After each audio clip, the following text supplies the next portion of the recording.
সবাইকে target high স্কোরে স্বাগত। চলছে শর্টকাট সিরিজ। এই শর্টকাট সিরিজে এখন আমরা করছি সরল সুদ থেকে। আজকে দ্বিতীয় পর্বের এর আগে বেসিক জিনিসগুলো নিয়ে আলোচনা হয়েছে, বেসিক শর্টকাট নিয়ে আলোচনা হয়েছে। আজকে কিন্তু স্পেশাল টাইপের অঙ্ক, যেগুলো বিভিন্ন পরীক্ষায় এসছে এবং এই ধরনের অঙ্কগুলো কিন্তু বারবার পরীক্ষায় আসে, তো সেই নিয়ে শর্টকাটগুলো আলোচনা করা হচ্ছে। তো তোমরা স্ক্রিনে দেখতে পাচ্ছ আজকের প্রথম অঙ্ক। আজকে শুরু করা যাক আজকের পর্ব। তো এই পর্বের আমরা প্রথম যে অঙ্কটা দেখতে পাচ্ছি সেখানে বলেছে যে এক ব্যক্তি 3,000 টাকা, 4,000 টাকা এবং 5,000 টাকা নিয়ে যথাক্রমে 8%, 9% এবং 10% সরল সুদের হারে একই সময়ের জন্য বিনিয়োগ করেন। মোটের ওপরে তারা সুদের হার কত হবে সেটা নির্ণয় করতে হবে। এখানে তিনটে পার্টে ভাগ করা আছে, তিনটে পার্টে, এবং তার সুদ কিন্তু বিভিন্ন রকমের। তো সেই ক্ষেত্রে আমাদের বেসিক যে নিয়মটা সেটা করতে গেলে এখানে প্রত্যেকটা আলাদা সুদ বের করতে হতো, সেবারে সুদ যোগ করতে হতো, টোটাল টাকা যোগ করে আমরা পার্সেন্টেজ বের করতাম। এই ক্ষেত্রে আমাদের যতগুলোই ভাগ থাক, 3টে থাক, 4টা থাক, 5টা থাক কিংবা 100টা থাক, সেটা কোনো ম্যাটার করে না। এই ক্ষেত্রে আমাদের যেটা করতে হবে যে বেসিক শর্টকাটটা সেটা আমাদের জানতে হবে। স্পেশাল টাইপের একটা নিয়ম আছে শর্টকাটের। এই ধরনের অঙ্ক যদি থাকে, প্রথমে আমরা কি করব, যে এর যে মূলধনের অনুপাত আছে সেগুলোকে আমরা অনুপাত করব। তো মূলধনের অনুপাতটা ধরে নিচ্ছি R1, R2, R3, তিনটে এখানে যেহেতু আছে, তো তিনটের অনুপাত বের করব। 3,000 অনুপাত 4,000 অনুপাত 5,000। খুবই সিম্পল এটা। তাহলে 3, 4, 5 এই অনুপাতটা বেরিয়ে গেল। এরপরে যেটা আমাদের করতে হবে কি, যে এই যে সুদের পার্সেন্টেজগুলো দেওয়া আছে, সেই সুদের পার্সেন্টেজগুলোকে যে কোনো একটাকে ধরে নিতে হবে। আমি ধরে নিচ্ছি সুদের হার হচ্ছে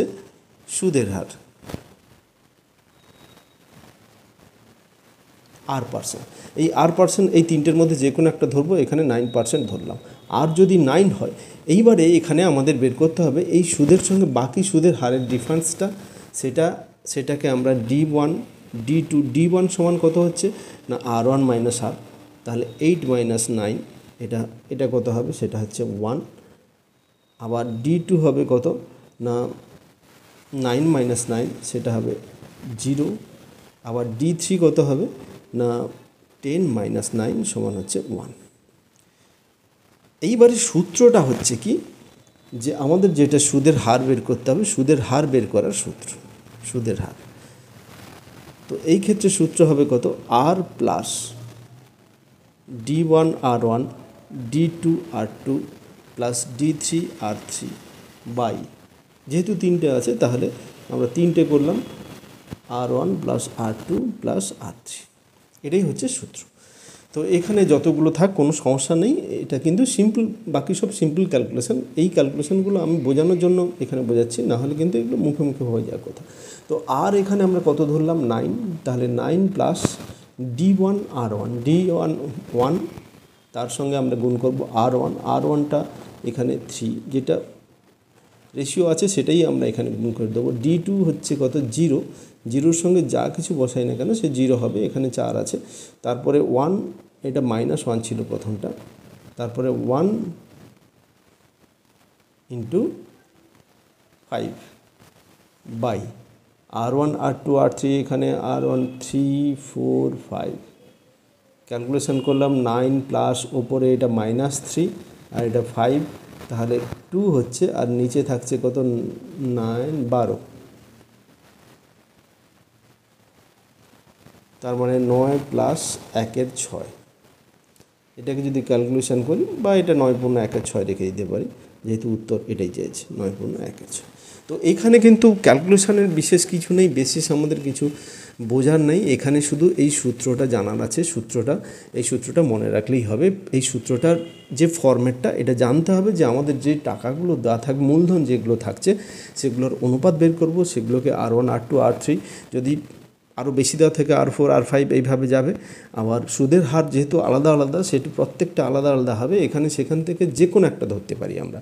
এখানে R সমান 9 ধরলাম। এইবারে D1 D2 D3 এই তিনটে বের করব। সেটা প্রত্যেকটা এই যেটা ধরেছি সেটা প্রত্যেকটা থেকে বিয়োগ করে দ্য ডিফারেন্সটা বের করব। এইবারে আমাদের সূত্রটা হচ্ছে এইটা, এই সূত্রকে কাজে লাগাবো। এটাই হচ্ছে আমাদের নিয়ম। আশা করি বুঝতে কোনো অসুবিধা হলো না। চলে যাচ্ছি নেক্সট অঙ্কে। নেক্সট অঙ্কটা দেখে নিই কী বলেছে।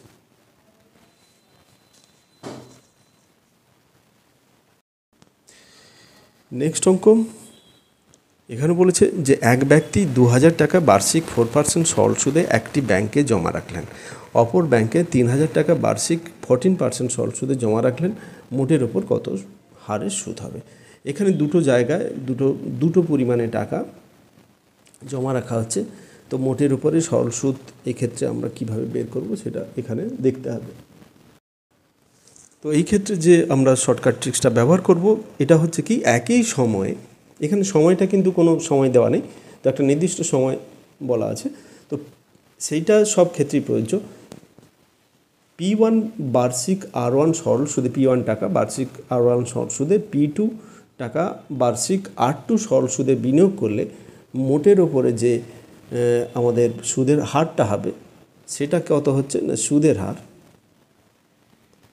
সেটার সূত্র হচ্ছে P1 R1 plus P2 R2 by P1 plus P2। তো এখানে P1 P2 হচ্ছে দুটো আসল, আর R1 R2 যেটা হচ্ছে সুদের হার। এই দুটো জিনিস দেওয়া আছে, এটা খুব সিম্পলভাবে এখানে ক্যালকুলেশন করব। তো তাহলে এটা সুদের হার কত হবে, নির্ণয় সুদের হার।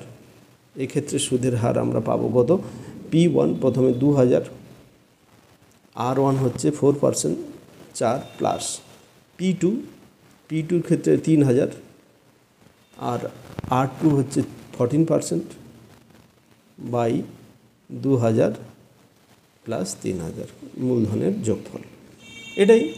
এবারে এটা ক্যালকুলেশন করলে যেটা হবে সেটা, এটা যদি ক্যালকুলেশন করি উপরে এটা দাঁড়াচ্ছে কত, 8000 প্লাস এটা আসছে 42000 বাই 5000।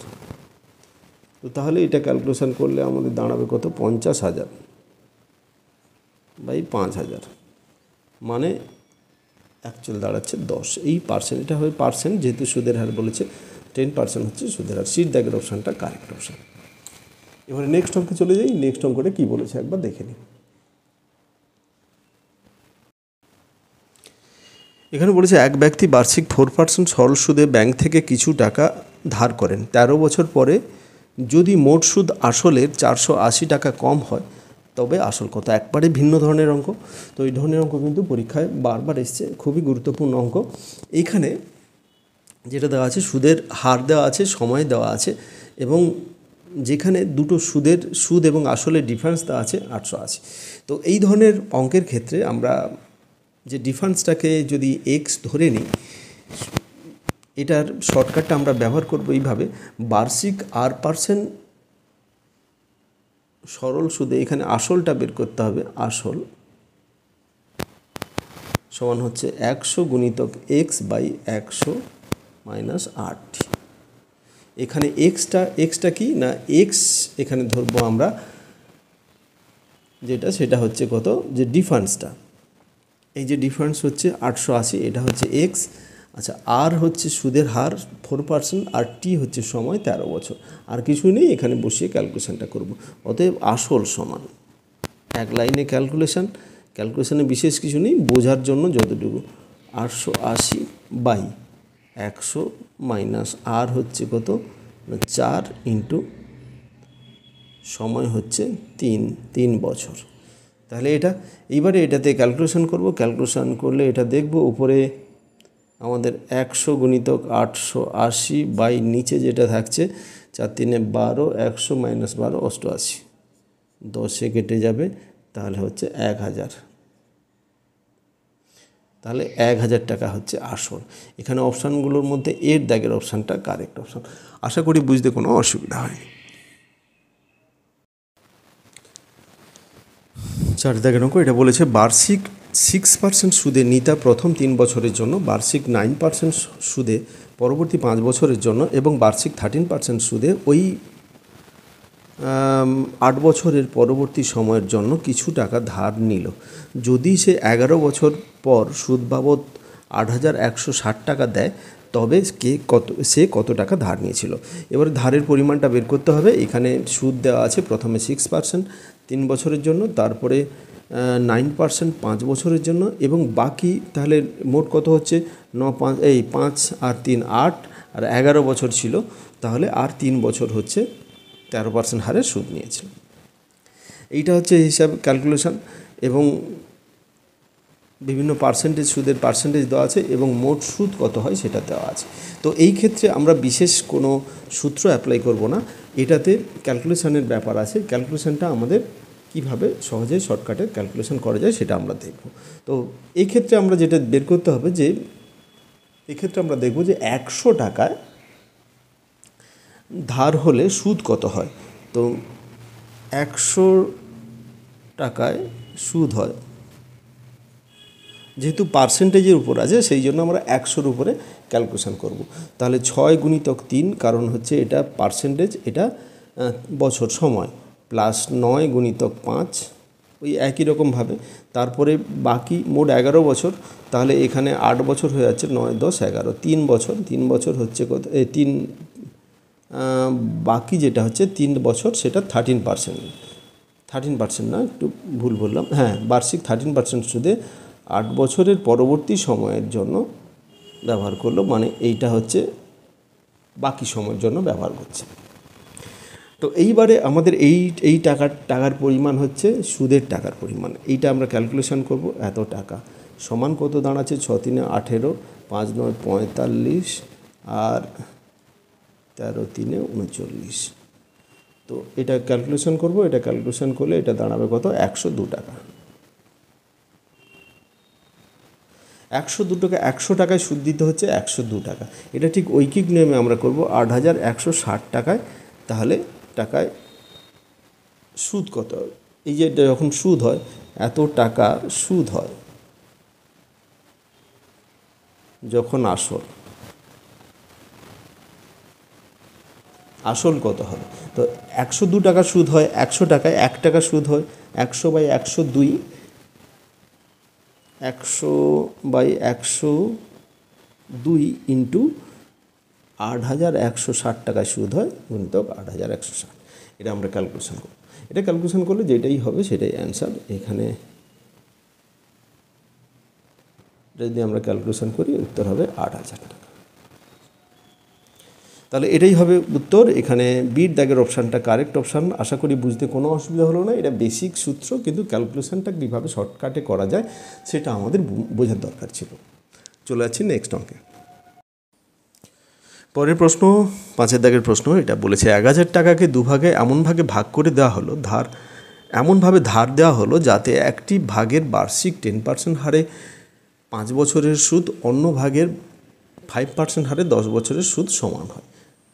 5% হারে ধার দেওয়া টাকার পরিমাণ কত হবে।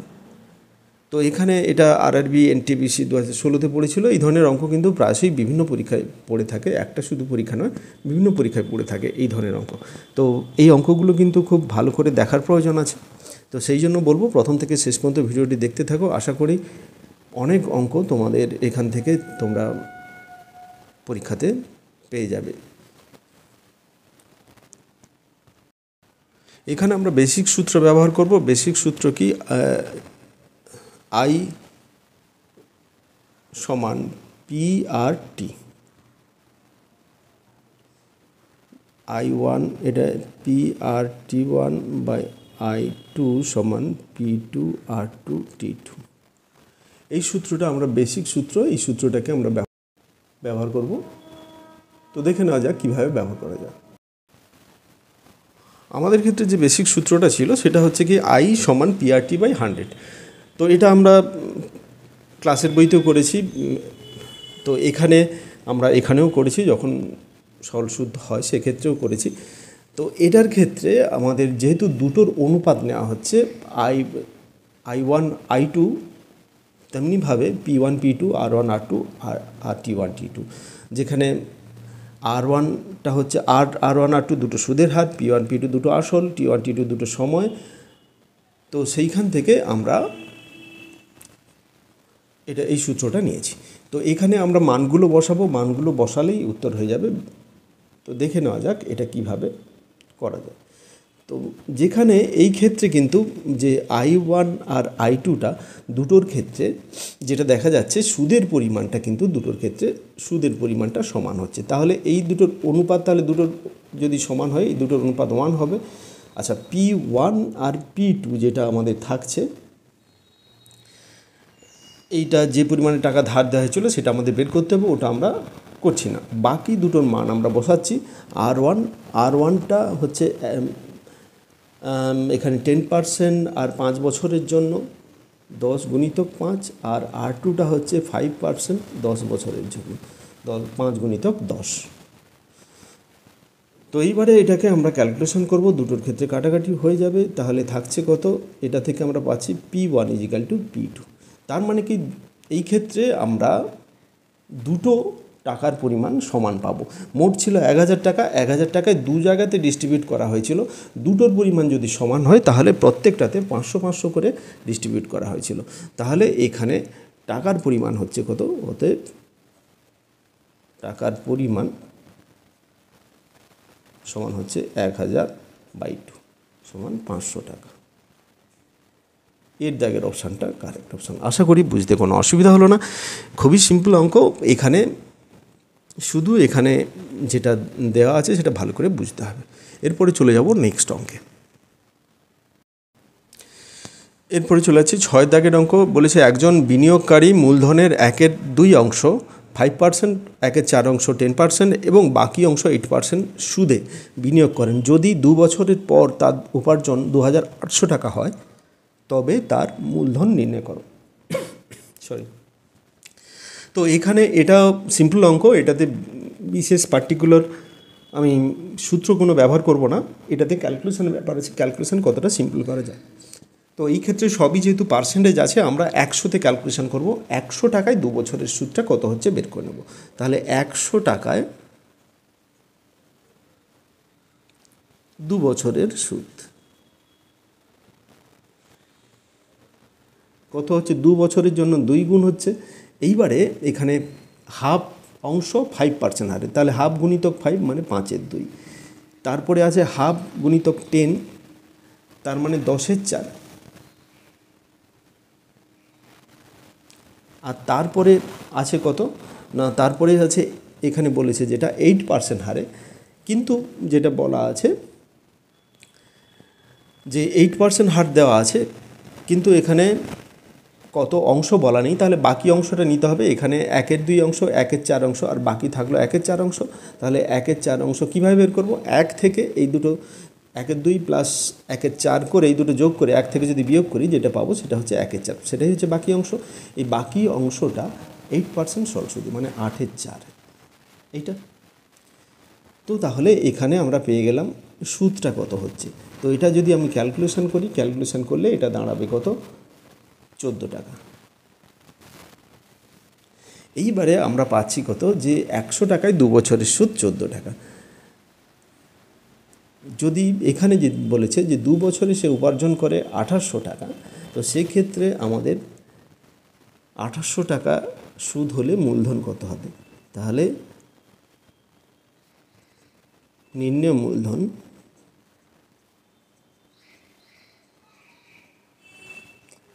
কত হবে না, ঐকিক নিয়মে ওই একই রকমভাবে করব। এখানে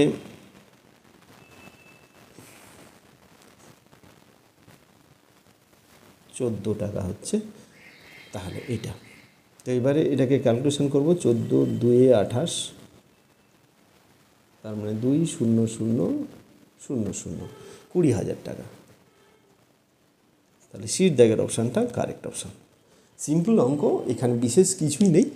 তো এই ক্যালকুলেশনটা বুঝতে হবে। এখানে যা কিছু করা হয়েছে কিন্তু বেসিক নিয়মে করা হয়েছে, আলাদা কোনো নিয়ম নেই। চলে যাচ্ছি নেক্সট অঙ্কে। নেক্সট অঙ্ক 7 দাগের অঙ্ক। স্ক্রিনে দেখতে পাচ্ছ 3 বছরে 500 টাকার বার্ষিক 7% হারে, 700 টাকায় 10% হারে, 1000 টাকার 4% হারে সরল সুদের পরিমাণ কত হবে। এখানে 3 বছরের সুদ বলেছে, সিম্পল ক্যালকুলেশন করব, এখানে বিশেষ কোনো ক্যালকুলেশন নেই। এটা তাহলে মোট সুদের পরিমাণ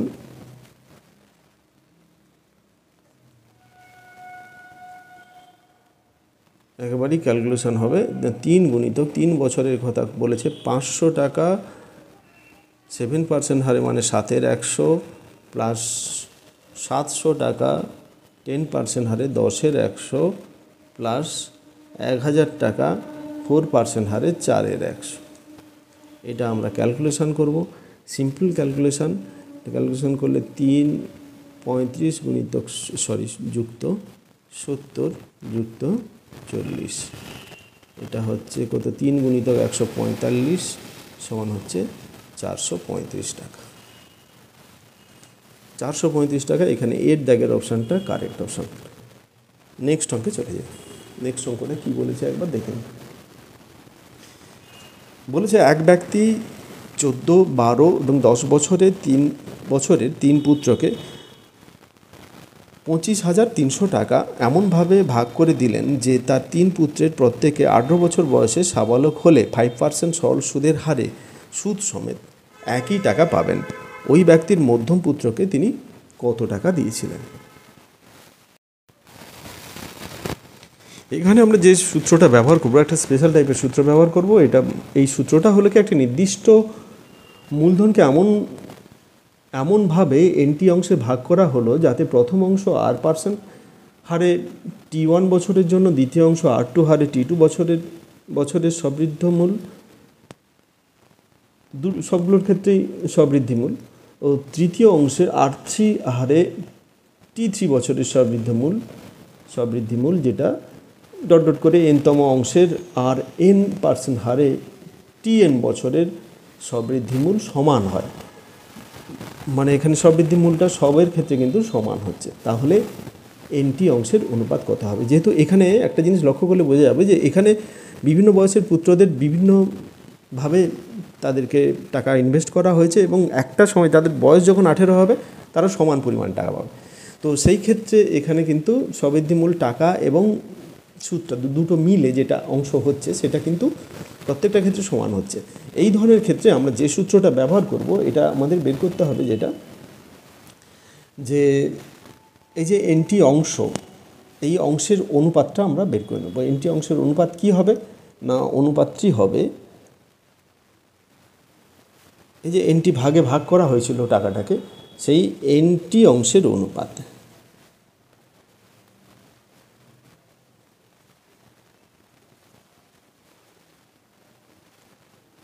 ওয়ান বাই 100 প্লাস R1T1 অনুপাত 1/100 প্লাস R2T2 অনুপাত ডট করে 1/100 প্লাস RNTN। তো এই ক্ষেত্রে আমাদের 3টে পার্ট নেওয়া হয়েছে, তো 3টে পার্ট নিলে 3টে পার্টের আমরা ক্যালকুলেশন করব।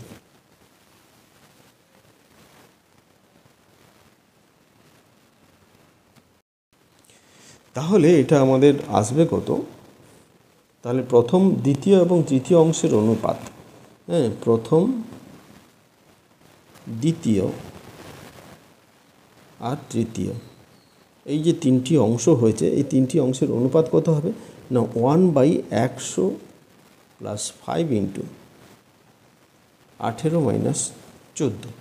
এই 18 মাইনাস 14 কেন হলো, তার 14 বছর বয়স, 18 বছর বয়সে হবে। এই যে সময়টা, এই সময়টা কত সময় ধরে 5% হারে সুদ পাবে সেটা এখানে বের করার জন্য এখানে এইভাবে করা হয়েছে। 5% সুদ এবং সময়, অনুপাত 1/100 প্লাস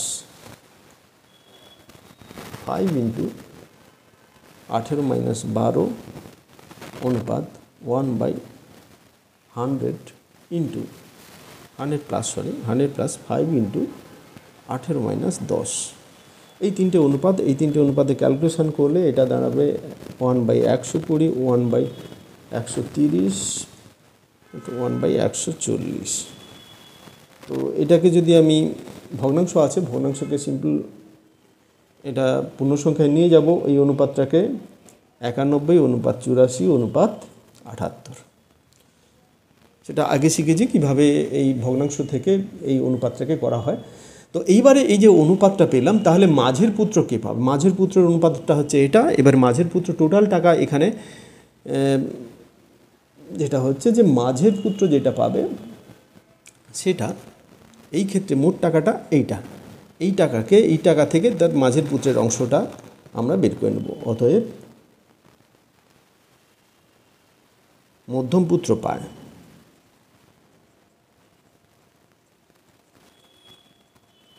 সমান কত হচ্ছে না 25,300 গুণিতক 84 এটা টোটাল অনুপাত 91 + 84 + 78, এই তিনটে যোগ করলে যেটা হবে সেইটা হচ্ছে এখানে থাকবে 91 + 84 + 78। এবারে এটা আমরা ক্যালকুলেশন করে দেখব। ক্যালকুলেশন করলে এটা আসবে কত না 8,400 টাকা। তো এটাই হচ্ছে মধ্যম পুত্র পাবে। বির দাগের অপশানটা কারেক্ট অপশান। আশা করি বুঝতে অসুবিধা হলো না। পরের অঙ্ক, এখানে 9 দাগের অঙ্ক বলেছে এক ব্যক্তি 5,000 টাকা একটি ব্যাংকে 8 বছরের জন্য জমা করেন। ব্যাংক থেকে প্রথম 3 বছর 4% হারে, পরবর্তী 2 বছর 5% হারে এবং শেষ 3 বছর 6% হারে সুদ দেয়। মোট সুদের পরিমাণ কত হবে? এখানে একটা স্পেশাল টাইপের সূত্র ব্যবহার করব। সেই সূত্রটা হচ্ছে কি, এক ব্যক্তি যদি পি টাকা জমা রাখে তাহলে ব্যাংক যদি T1 বছরে R1% সুদ হারে এবং T2 বছরে R2% হারে, পরবর্তী T3 বছরে R3% হারে ডট করে এভাবে চলতে থাকে, তাহলে মোট সুদ হয় I সমান P/100 into R1T1 plus R2T2 plus R3T3 plus dot করে RNTN এইভাবে পর্যন্ত টাকা এইভাবে আসবে। তাহলে এখানে সূত্রটা হচ্ছে কি, I সমান, এখানে যেহেতু 3টে পার্ট দেওয়া আছে তাহলে I সমান P/100, 100 টাকার উপরে ক্যালকুলেশন হবে। তো R1T1 plus R2T2 plus R3T3, এটাই আমরা ক্যালকুলেশন করব। এটাই হচ্ছে এর সূত্র। তাহলে এটাতে এখানে কি হবে, এখানে মোট সুদ কত হবে? মোট সুদ সমান কত হচ্ছে, পি হচ্ছে 5,000 টাকা বাই 100 ইন্টু এখানে R1T1 যেটা আছে 4 গুণিতক 3 প্লাস R2T2 হচ্ছে 5 গুণিতক 2 প্লাস R3T3 হচ্ছে 6 গুণিতক 3, এই পরিমাণ টাকা। এগুলো এলো কি করে না, এই যে এইখানে দেওয়া আছে ব্যাংকে প্রথম 3 বছরের জন্য 4%, এই জন্য 3 বছরের জন্য 4%, পরবর্তী 2 বছরের জন্য 5%, 2 বছরের জন্য 5%, শেষে 3 বছরের জন্য 6%, 3 বছরের জন্য 6%, এরই ক্যালকুলেশন করা হয়েছে। এখানে আমরা কাটাকুটি করে এটা 50 আসবে এবং ভেতরটা যদি ক্যালকুলেশন করি এটা দাঁড়াবে 12 প্লাস 10 প্লাস 18,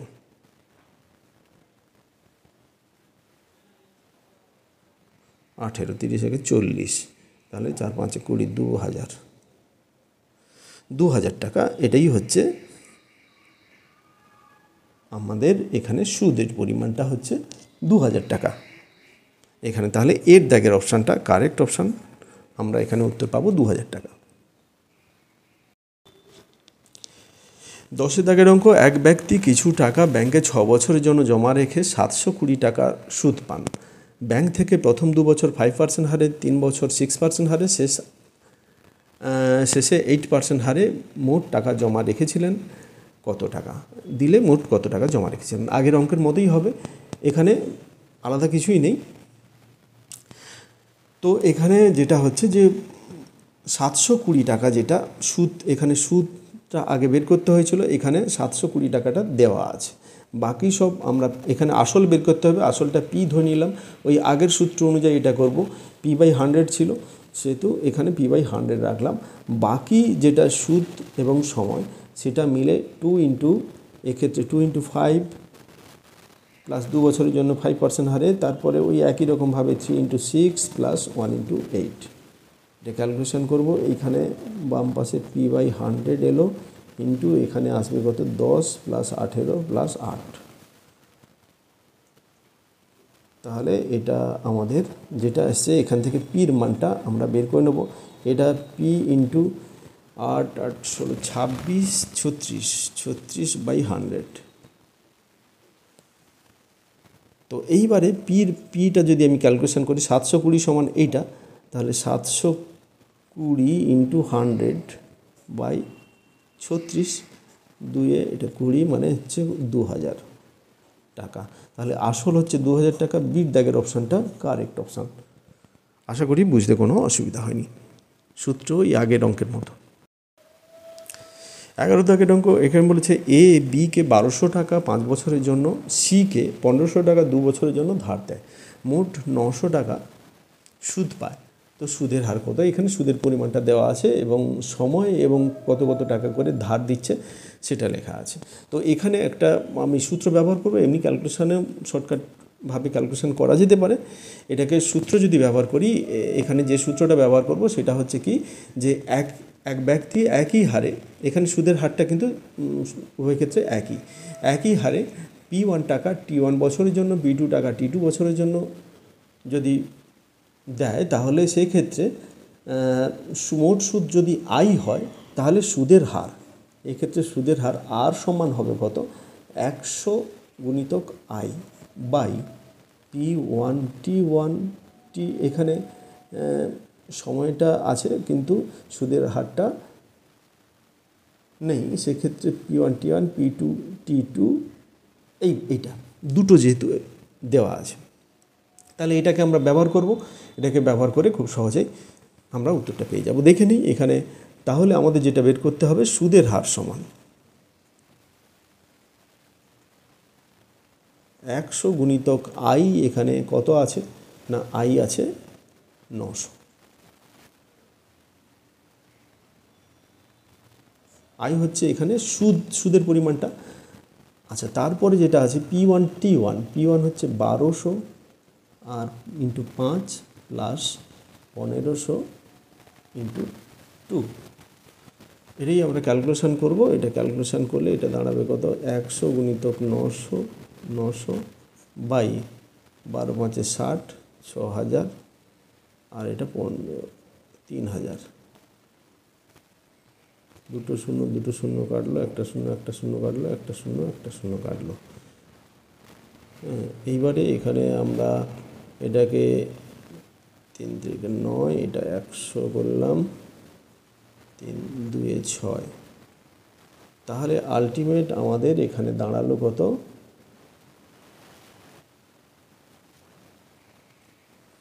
দেখে নিই একবার। এখানে একটু ক্যালকুলেশন ভুল হলো, এটা গুণ চিহ্ন, এটা প্লাস চিহ্ন ছিল। আচ্ছা, এটাকে আমি ফ্রেশ ক্যালকুলেশন করছি, 100 গুণিতক 900 বাই এখানে 6000, এটা 3000, মোট 9000, তাহলে এটা 10 দিয়ে কাটবে, এখানে 10, তাহলে 10%, তাহলে 10% হবে উত্তর। এখানে সিট দাগের অপশানটা কারেক্ট অপশান। চলে যাব নেক্সট অঙ্কে। 12 দাগের এটা বলেছে একই সুদের হারে কোনো আসল 4 বছরের সুদে আসলে 1056 টাকা এবং 7 বছরের সুদে আসলে 1248 টাকা হয়। সুদের হার এবং আসল নির্ণয় করতে হবে। এখানে স্পেশাল টাইপের সূত্র ব্যবহার করব। এখানে বলেছে কোনো মূলধনের, এখানে যেটা বলেছে যে মূলধনটা দেওয়া আছে, কোনো মূলধন T1 বছরে সবৃদ্ধি মূলটা হয়, যেটা সুদে আসলে সেটা হচ্ছে A1 যদি ধরে নিই, T2 বছরের সবৃদ্ধি মূল হয় A2, এক্ষেত্রে কিন্তু T2 গ্রেটার দেন T1। তো তাহলে আসল আমরা পাবো, আসল সমান হচ্ছে A1 T2 minus A2 T1 by T2 minus T1, আর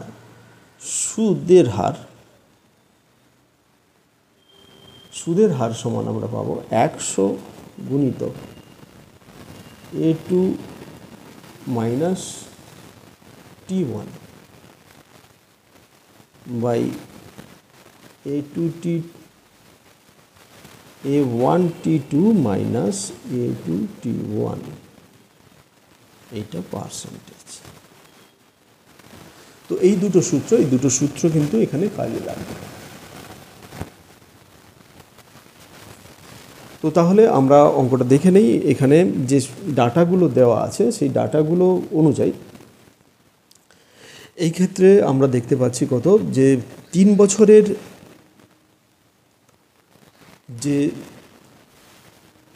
বছরের সুদ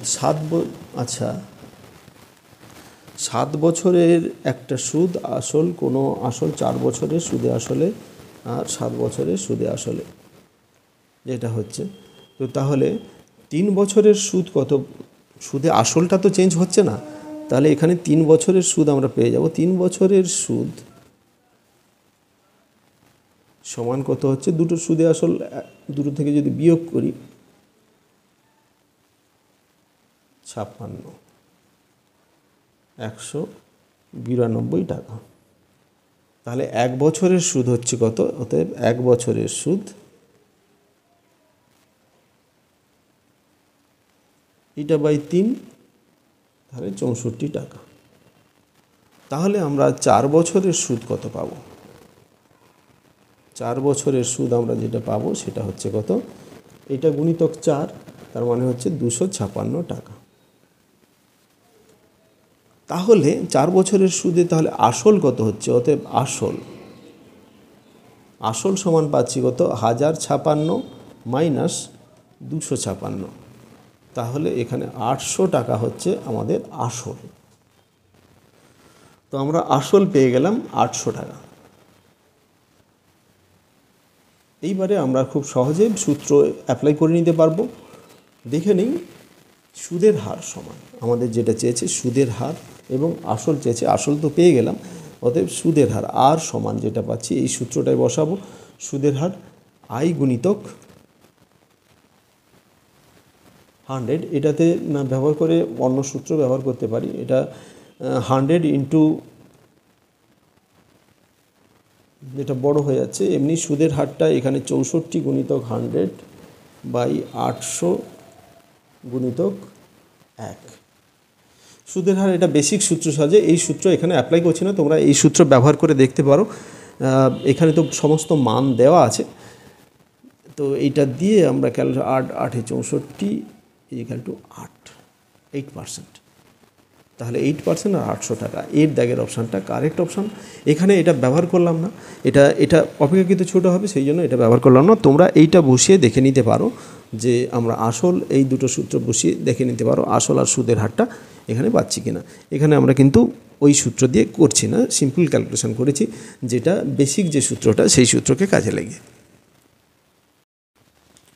নেক্সট অঙ্ক 13 দাগের অঙ্ক। একই হারে সুদ 800 টাকায় 5 বছরের এবং 1250 টাকায় 4 বছরের সুদের সমষ্টি 720 টাকা হলে সুদের হার কত? এখানে সিম্পল একটা অঙ্ক। সুদের হারের সূত্র এখানে আমরা জানি, আর ইজিক্যাল টু আই ইন্টু 100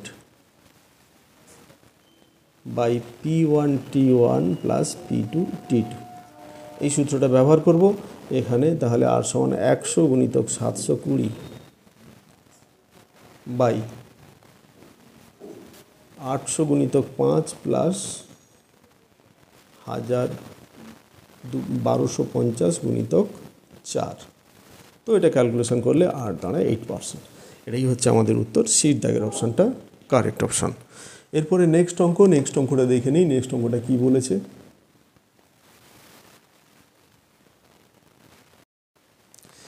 এক ক্ষুদ্র ব্যবসায়ী তার বন্ধুর কাছে 73,000 টাকা ঋণ নেয়।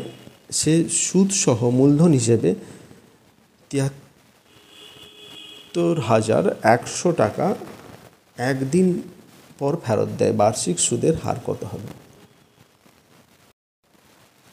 এই অঙ্কটা কিন্তু WBCS মেনে পড়েছিল 2018 সালে। তো এই ক্ষেত্রে আমরা কি করব, এখানে একদিনের সুদের হিসাব দেওয়া আছে, যেটা হচ্ছে কত? মোট আসল ছিল 73,100, আর একদিনের সূত্র আমি বের করে নিই। একদিনের সুদ সমান 73,100 মাইনাস 73,000, তো সেক্ষেত্রে 100 টাকা হচ্ছে একদিনের সুদ।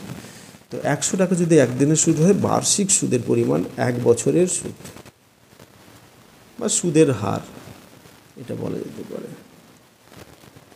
1 বছরের সুদের পরিমাণ, এটা সুদের হার নয়, সুদের পরিমাণ। 1 বছরে যদি সুদের পরিমাণ বের করি সেটা হবে কত? 100 গুণিতক 100 বাই, এখানে একদিনের কথা বলা হয়েছে, 1-এর 365 করলাম ইন্টু 73। এটা সিম্পল ঐকিক নিয়মে করলে এটা চলে আসবে। এটাতে বিশেষ কোনো সূত্র এখানে অ্যাপ্লাই করা হয়নি। এখানে এটা সুদের হার, সুদের পরিমাণে সুদের হার নিচ্ছি এখানে, সুদের হার চেয়েছে। তো সেই ক্ষেত্রে এটা হবে, এটা বেসিক সূত্র অনুসারে সেটাই নেওয়া হয়েছে, যেটা একবারে যেই সূত্রটা আমরা ক্লাসে শিখেছি সেই সূত্র এখানে ইউজ করা হচ্ছে। এখানে দুটো শূন্য এটাতে কাটলো, এটাতে একটা শূন্য কাটলো, তো থাকছে 73। তাহলে 1 শূন্য ইন্টু 365/73, তো এটা 5-এ কেটে যাবে, সমান 50%। তাহলে ডিড দাগের অপশানটা কারেক্ট অপশান, এখানে উত্তর হবে 50%। নেক্সট অঙ্কটা দেখে নিই। নেক্সট অঙ্কটা কী বলেছে, খুব সিম্পল অঙ্ক। বলেছে এক ব্যক্তি বার্ষিক 7% সুদ 1850 টাকা ব্যাংকে এবং বার্ষিক 9% সুদ 2150 টাকা পোস্ট অফিসে জমা করেন। সম্পূর্ণ অর্থের উপরে সুদের হার কত? এটা তোমরা নিজেরা কষে দেখতে পারো, এটা কত সময় লাগে, সিম্পল অঙ্ক। তো এটার ক্ষেত্রে আমরা মূলধনের অনুপাত দুটো বের করে নেব। মূলধনের অনুপাত,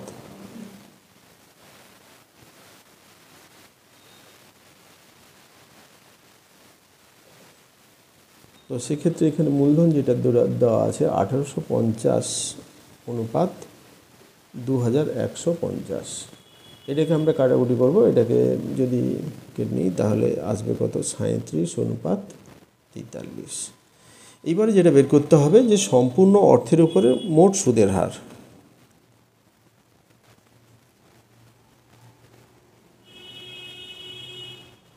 মোট সুদের হার সমান কত সেটা আমরা বের করব। তো এই ক্ষেত্রে আমরা যেটা ব্যবহার করেছি যে 7+7টা কোনটা না, এই সুদটা, প্লাস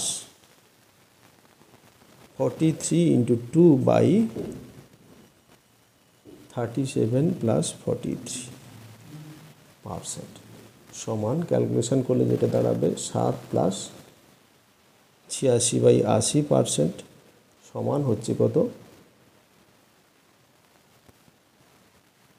এটা পুরো 7 প্লাস এটা 1 প্লাস 6/80 সমান হচ্ছে 8.075%। তাহলে এই উত্তরটা হচ্ছে কারেক্ট অ্যান্সার। এটার শর্টকাটটা একবারে প্রথমে করা হয়েছিল, যেটা যে একটা সুদ, কতগুলো সুদ আছে, বিভিন্ন পার্সেন্টেজ সুদ, বিভিন্ন টাকা, বিভিন্ন পার্সেন্টেজ দেওয়া হচ্ছিল, মোটের উপরে কত সুদের হার বের করতে হবে সেটা ছিল যে R1 + D1R1 + D2R2 + D3R3 dot করে by R1 + R2 + R3 dot করে Rn পর্যন্ত। তো সেইটা এটা দুটোর ক্ষেত্রে করা হয়েছে, সেই জন্য এখানে 7টা যেটা আমরা আর ধরেছিলাম সেটাই। এবারে সেটা থেকে বাকি আরেকটা যে পার্সেন্টেজ আছে সেটা বিয়োগ করব, বিয়োগ করলে এই 2টা আসছে, 43 × 2 বাই দুটোর যোগফল। সেটা আগের অঙ্কটা করেছিলাম 3টের ক্ষেত্রে, এটার পাওয়া যাচ্ছে দুটোর ক্ষেত্রে। দুটোর ক্ষেত্রে যখন একটা ফিক্স ধরা হয়েছে সেহেতু এখানে উপরে শুধু একটাই ক্যালকুলেশান এসছে, সেই সূত্রটার একটা সংক্ষিপ্ত রূপ। তো সেটা আগে দেখে নাও, তাহলে আশা করি এটা বুঝতে কোনো অসুবিধা হবে না। আজকে এই পর্যন্তই, প্রথম থেকে শেষ পর্যন্ত প্রত্যেকটা আলাদা আলাদা অঙ্ক, প্রত্যেকটা গুরুত্বপূর্ণ অঙ্ক তোমরা প্রথম থেকে শেষ পর্যন্ত দেখতে থাকো, আশা করি তোমাদের ভীষণ কাজে লাগবে। তো যারা যারা এই চ্যানেলটিকে সাবস্ক্রাইব করেছো তাদেরকে অসংখ্য ধন্যবাদ। যারা নতুন তাদেরকে বলবো যে তাড়াতাড়ি সাবস্ক্রাইব করে নাও, এবং ভিডিওটি যদি ভালো লাগে অবশ্যই বন্ধুদের মধ্যে শেয়ার করতে ভুলো না, একটা লাইক করে দিও। আজকে এই পর্যন্তই, পরবর্তী ভিডিওতে আবার দেখা হবে।